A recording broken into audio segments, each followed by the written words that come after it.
Hello there, my name is Solmaz. You're listening to Tabling Thoughts podcast. I'm going to talk about my experiences as a relationship coach and psychotherapist here. The little tiny points that I notice in my clients' life, which each of them affect the quality of their lives and relationships enormously. And for some reasons, they don't pay that much of attention to them. And of course, we know confidentiality is always here. Before we start today's episode, I just want to tell you a little bit more about myself. As I mentioned, I'm a relationship coach with the title of Effective Relationship Strategist. I also practice as a psychotherapist in Ontario, Canada. I live in Canada. I have immigrated more than a decade in Canada. I married a Canadian man and I have a son. I also have another podcast called Laam Kalam, which is in Farsi and it's specifically for my Farsi speaking audience. Laam Kalam is a very well received podcast. More than 3 million downloads on Castbox as of today. The purpose of that podcast is to talk about the issues us Iranian Farsi speaking people as an immigrant face outside of Iran. So if you know anyone who speaks in Farsi and looking for that kind of content, Laam Ta Kalam is the place to go. All the info, link to my Instagram account, and the information you may need is mentioned in description. So let us start today's episode.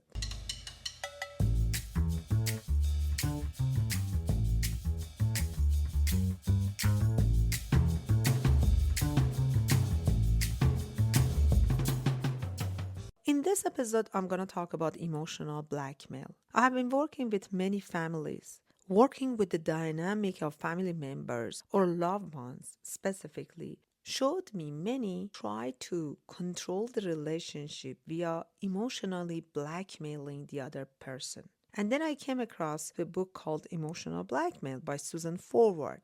Reading the book brought to my attention many statements, many concepts that I didn't have a name to put on.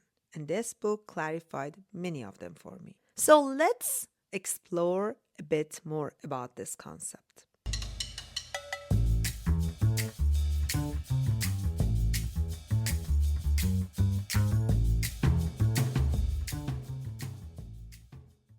Emotional blackmail is a manipulative tactic where individuals very close to us threaten us directly or indirectly to punish us if we don't comply with their desires. This kind of coercion is expressed through fear, obligation, and guilt, collectively known as fog, as Susan Forward puts it there. Let's see what this fog exactly stands for. Fear is when we are afraid to expose to something that the other party doesn't like us or facing consequences for not complying. The awe in fog arises when we feel compelled to support or consent to their demands, often leveraging a sense of indebtedness.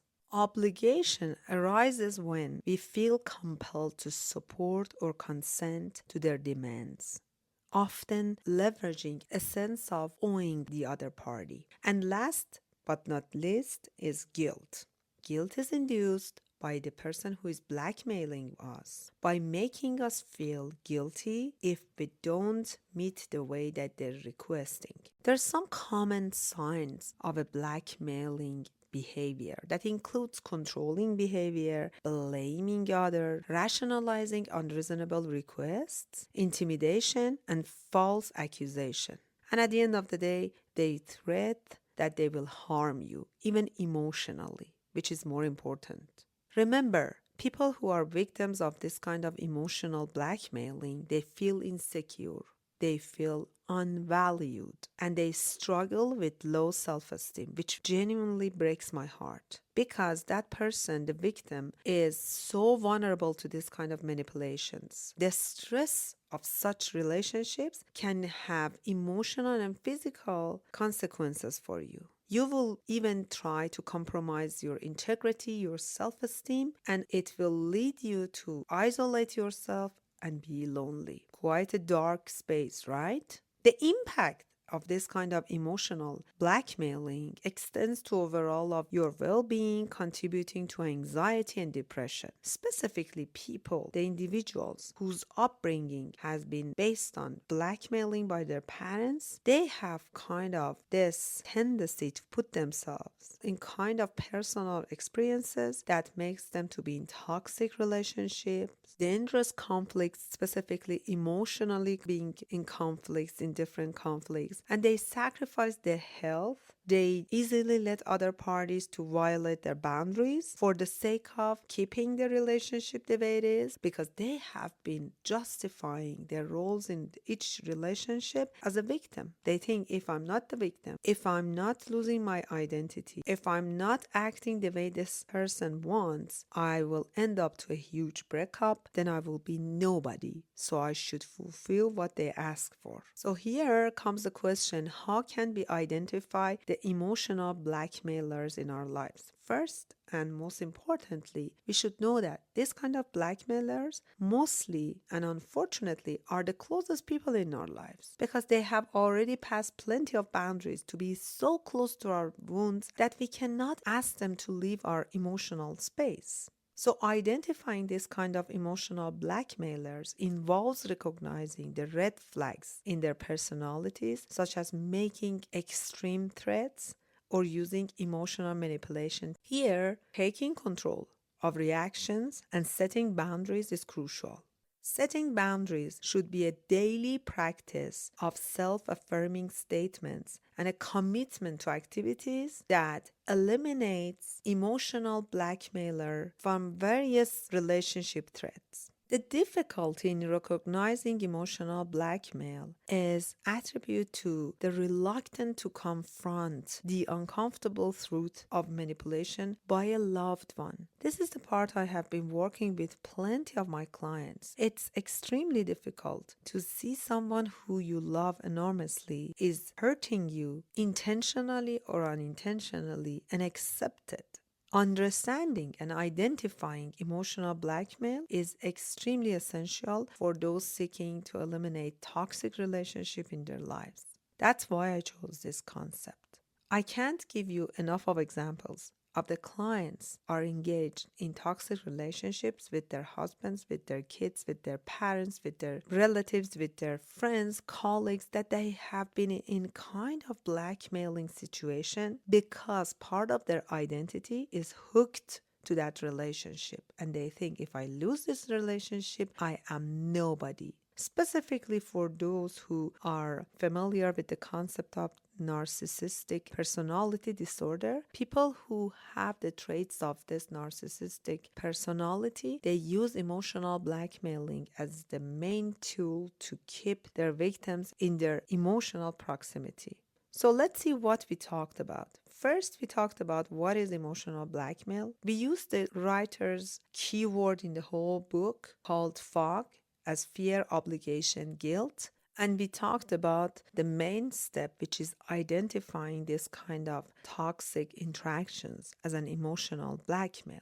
Resolving conflicts mainly requires to focus on fair solutions. And the first fair solution seems to be setting firm boundaries. Not every relationship conflict involves emotional blackmail. The crucial distinction lies in whether you feel good in each interaction, or you feel that you have been imposed, you feel that there is some dominant negative energy, or you feel that you literally cannot breathe.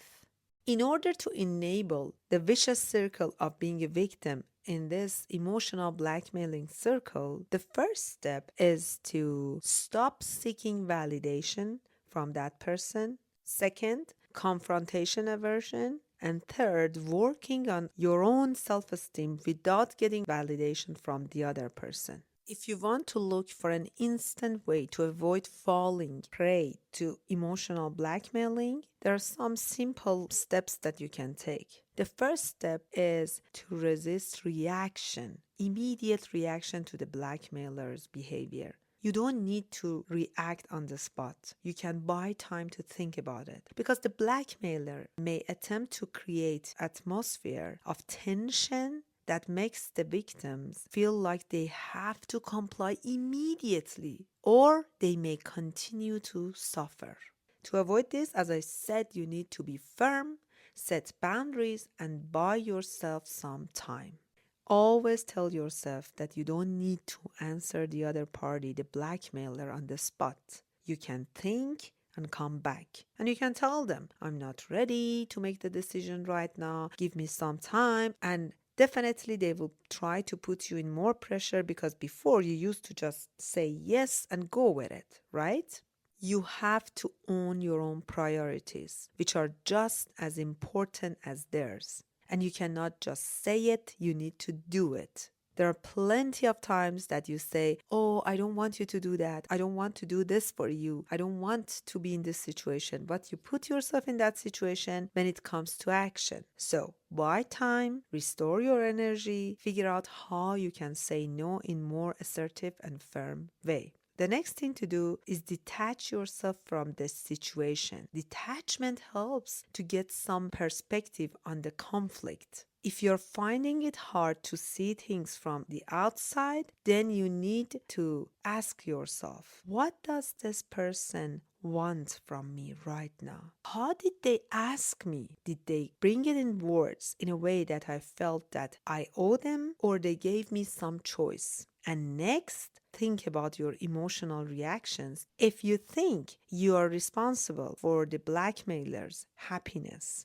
if you don't do what they want, they will pressure you more, or you will feel selfish to resent their demands. These are all red flags, my friends. If you're feeling trapped, frightened, frustrated, overwhelmed, angry, or guilty, think about what triggers these feelings. Does your blackmailer give you the cold shoulder, roll their eyes, cry, or shout? Or in some cases, they may even threaten you they will hurt or harm themselves. These are all red flags, as I said.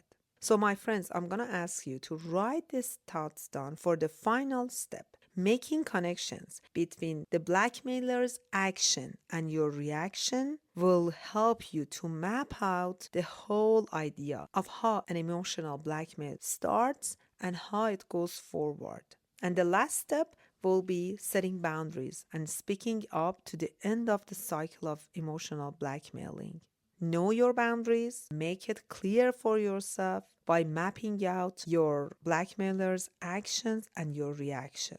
Their manipulative behavior is weighing on you, so don't let them to push you. Dig deeper and work out when your boundaries have been crossed. In this way, you will recognize what they're going to do furthermore in future, and you can predict how to communicate your boundaries in a more effective way with them. Remember, communication is extremely crucial for this step. Don't attack them, don't be offensive, be understanding, frank, and calm. I know it's very difficult, but you need to practice it. Honest disclosure, you will sweat, you will have fast heartbeat, you will have dry mouth, but it doesn't matter because expressing yourself in this way may in the beginning make you very nervous, but eventually you're working on your self-confidence and you will be stronger and stronger going forward. You can also be upfront and tell them that you won't be guilt-trapped. At the same time, talk to yourself that this is not the end of the world and things may end differently if you go through this dark tunnel. Finally, remember that it will take time to change your blackmailer's habits and your relationship. Or you may eventually think that you should cut this relationship. But to improve the communication, set the new boundaries, and be careful regarding to your reflection are all what you need to make sure that in future you will no longer be the victim of emotional blackmail. It may also be the time to walk away, as I said, from the relationship if necessary. It all depends on how much you and the other party are willing to put into making a change.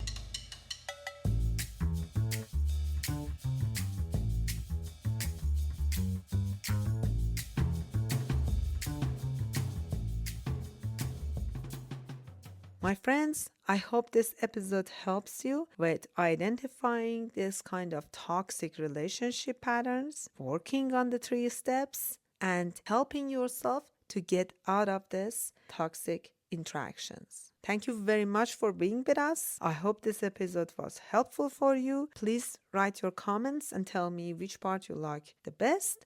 Until next episode, take care of yourself and be happy.